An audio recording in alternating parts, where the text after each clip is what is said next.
Hey guys, my name is Klevrin. I'm a senior finance and economics major here at UT. I'm originally from Jakarta, Indonesia. I was raised in Singapore all my life before coming here to UT, and yeah, I'm pretty excited for my summer ride. So I'm dedicating my ride to three people mainly. The first person is my grandfather from my dad's side. His name is Bonifacius Sitohang. I personally call him Opung Doli. And he's probably the most inspirational person that I've ever met in my entire life. And there's a lot of adjectives that I could use to describe him. One of them is like resilient, die-hard, family-oriented, extremely kind, at the same time extremely motivated. And honestly, he came from a village in the middle of nowhere in Indonesia.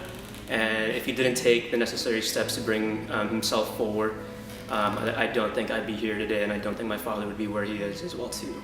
So I owe a lot to him, and just one of the most amazing stories that I have or have heard of him is when he was about to get an education, a college education, he decided to take it in Czechoslovakia, which is pretty crazy back in the 40s and 50s to travel halfway around the globe like that to study college.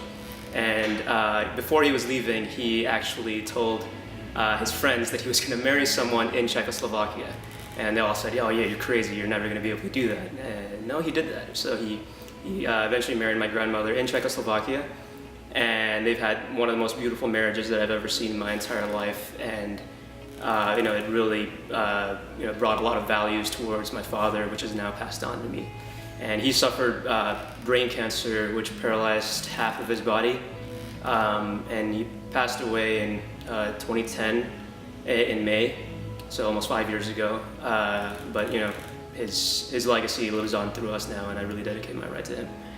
Second person I dedicate my ride to is my grandfather on my mom's side. He suffered from lymphoma I think it was during Cold War times, basically. So pretty much the same time that radiation was first being used for chemo, but also being used to create weapons of mass destruction. So you can only imagine how grueling the treatment was for him at that time, and it obviously takes a toll on his life. And although he reached his 80th birthday recently last year, he's definitely in a much more feeble state than he was before.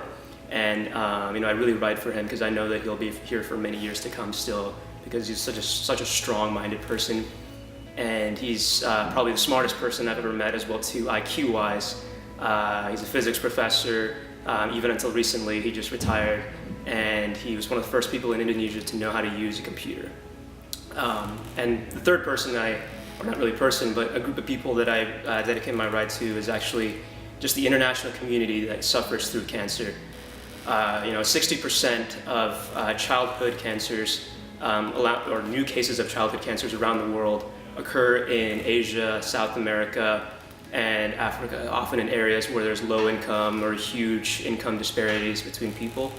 And 30% of those cancer cases are definitely preventable, and it's often just because of a lack of understanding and knowledge by the people.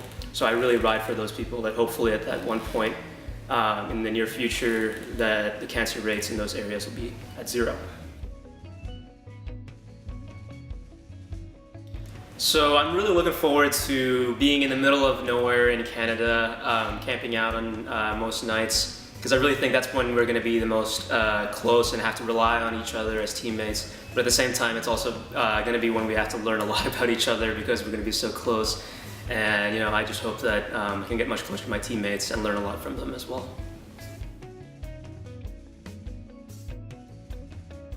So the people that I've met so far in Texas 4000 is incredibly diverse in terms of majors, interests, hobbies, aspirations, backgrounds. And we have people from history majors, government majors, to biomedical engineers and business majors. And being exposed to just that variety of people consistently on the weekend rides, as well as the summer or the meetings that are going to be preparing us for the summer, it really motivates you to do more. Especially after the ride and after I graduate. And so right now I'm really doing a lot of soul searching, and I'm really being influenced by the people that I've met so far here at Texas 4000.